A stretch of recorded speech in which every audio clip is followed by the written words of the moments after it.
Hello everyone, I hope you had a nice weekend, longer weekend, with it being bank holiday on the Friday, which was a bit weird because normally we'd have all been really looking forward to that bank holiday Friday, having a Friday, Saturday and Sunday off. So a bit weird that we're all at home anyway.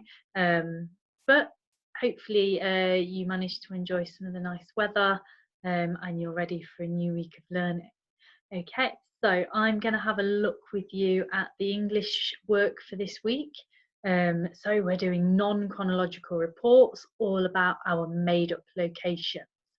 Okay, so hopefully you've had 2 days of that already, so you've familiarised yourself with that model text, you know that really well, and you've answered the questions on it. Okay, so I've emailed you out the answers for those so you can sit and have a look at your own answers and mark those. Okay, so I'm going to share my screen.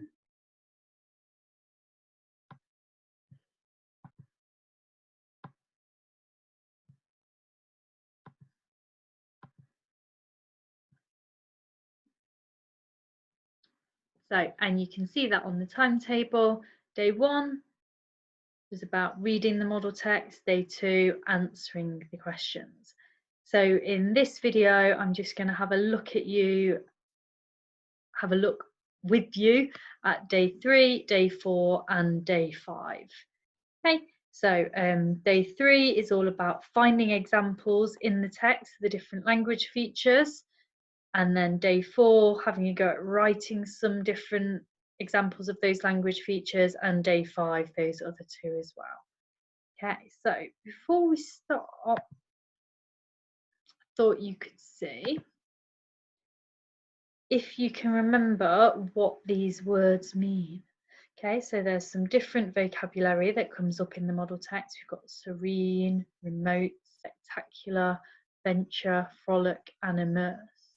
So it might be worth you could just pause the video now and think, can you remember what each of those words mean, or maybe a synonym for them?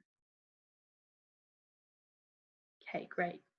And I've just put on the answers there. If you'd rather pause the video and mark your work from this rather than bringing up another document, that's absolutely fine. You've got them there as well. I won't go through them because you can just pause the video and mark them yourself.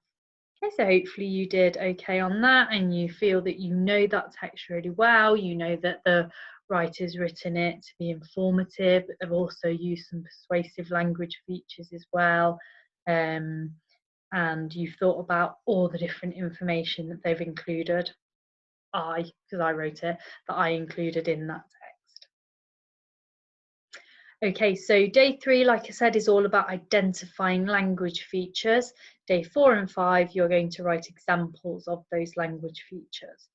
So we're looking at expanded noun phrases again, okay, because it comes up in this text type, comes up in most text types, to be honest. But a really good one for writing some nice specific information in non-chronological reports.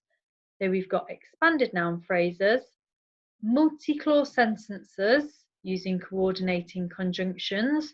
So the example I've given there uses the coordinating conjunction and, which I've underlined. And these type of multi-clause sentences will have 2 main clauses. So remember, our main clauses make sense on their own. So the first main clause is, this wonderful beach, which can only be reached by foot, is in a very remote location. And then the second main clause is, therefore only a small number of people know about it. Okay. And then we've got our second type of multi-clause sentences, which uses subordinating conjunctions. So because, if, as, when. So here it started with our subordinating clause, because of the glorious weather, and then the main clause, the light turquoise sea sparkles all year round. You could swap it round. So it could say, the light turquoise sea sparkles all year round because of the glorious weather. Okay, so with those subordinating clauses, you can actually swap the order of them round. Just remember, if you started with your subordinating clause, put that comma in to separate it from the main clause. Okay, and then we're looking at relative clauses again. And I've put that one in again because having a look at your instruction text, it was probably the language feature that quite a lot of people missed out or maybe only used once, which lets me know that maybe you're not that confident about using it. So I'd really like you to have a go with this text type and seeing if you can use it. And they're a really good one for non-chronological reports because you're putting in all that information about the place or the thing that you're writing about. So here, the relative clause, starting with the relative pronoun which can only be reached by foot. Okay, and that goes in the middle of my main clause. This wonderful beach is in a very remote location. Okay, so my main clause is this wonderful beach is in a very remote location, and my relative clause has fitted in the middle of that using my 2 commas to separate it. Okay, and then lastly, rhetorical questions.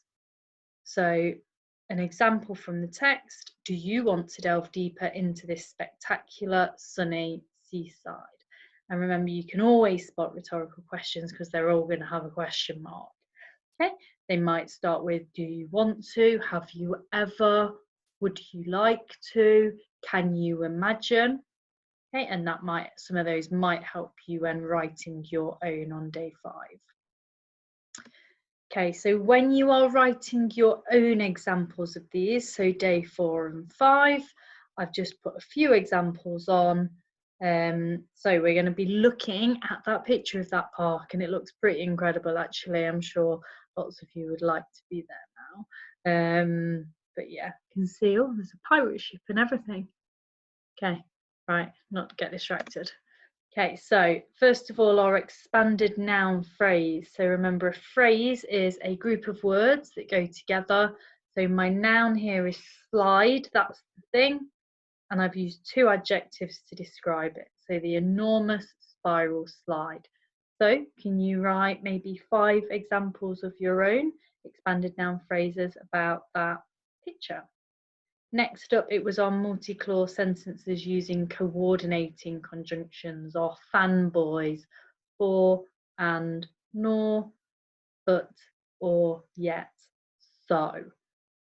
My example, the incredible park is in the middle of a wood and is only 5 miles away from Nottingham.